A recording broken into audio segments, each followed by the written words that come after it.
Vyrų pajėgomis. Sakalai, prisistatykite prieš mūsų kovos pradžią. Mes sužaisti Battletech. Sveiki, mėly žiūrovai. Mano vardas yra Augustas.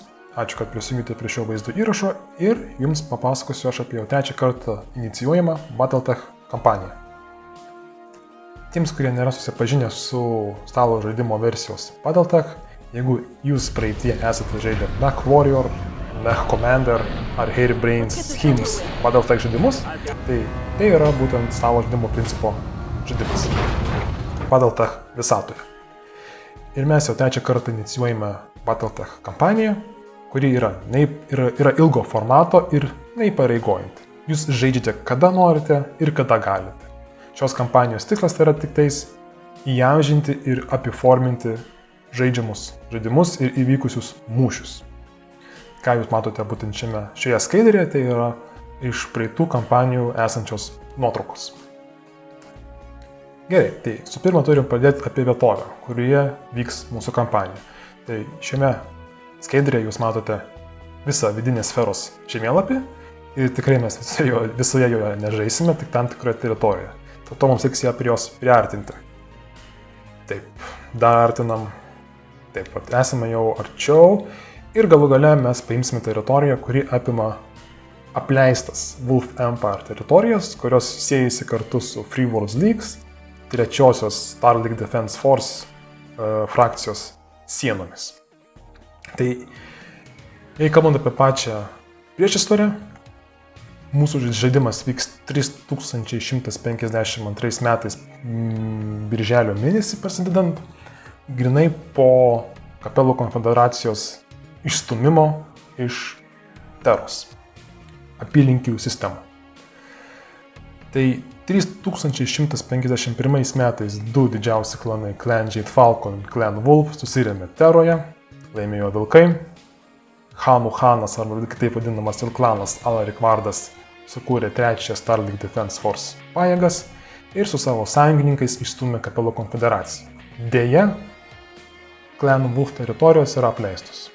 Tais trečdalis visų buvusių Clan Wolf teritorijų yra deramai apgintos. Ir šiuo atveju jos yra geras grobis piratams, marodieriams,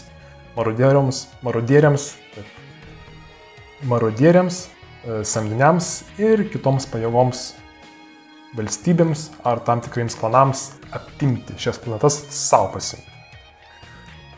Tai kampanijos tikslas praktiškais terminais yra tiesiog įamžinti ir suteikti prasmę kovoms, kurią žaisime.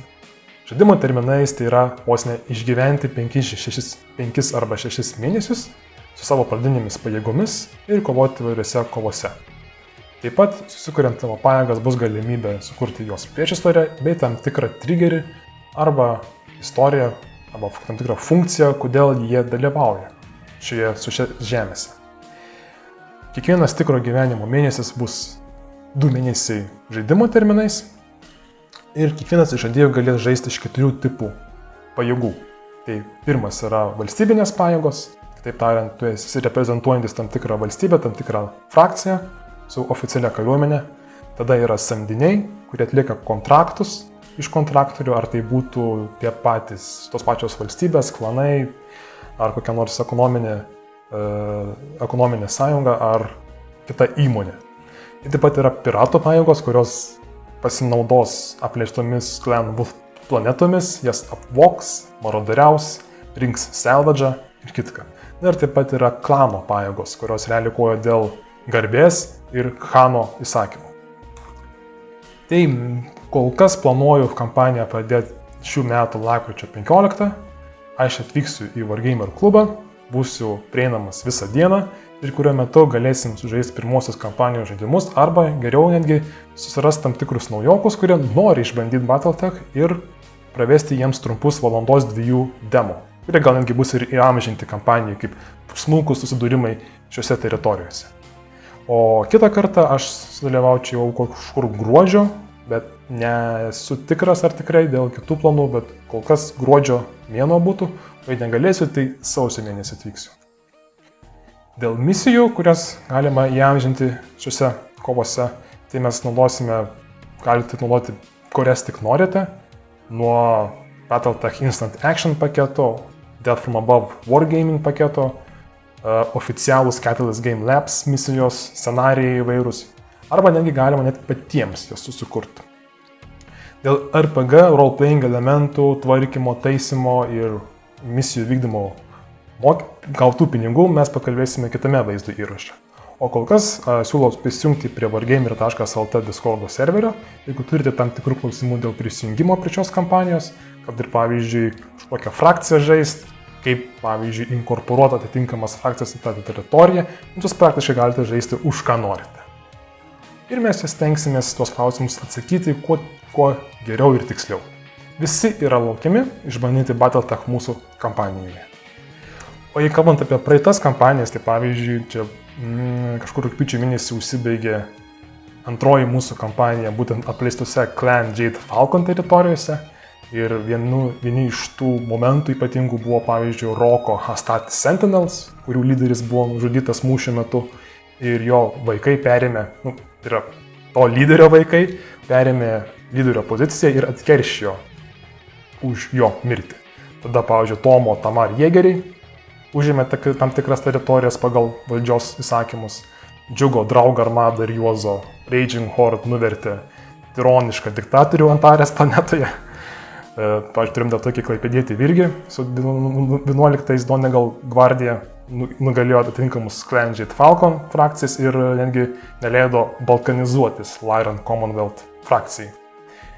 Tada turim kas? Martino Canopian Fusiliers. Jau kaip samdiniai buvo atvykę parodyti karinę techniką Tamar Jėgeriams ir jie turėjo taip pat sėkmingų misijų, kaip sakant, užsiskaito. Ir taip pat mano Rolando Enforceriai, kurie turėjo labai sunkų startą, šiek tiek turėjo sėkmės Antarės planetoje su Tironų diktatorium, tačiau galų gale tapo karo kaliniais. Tai va.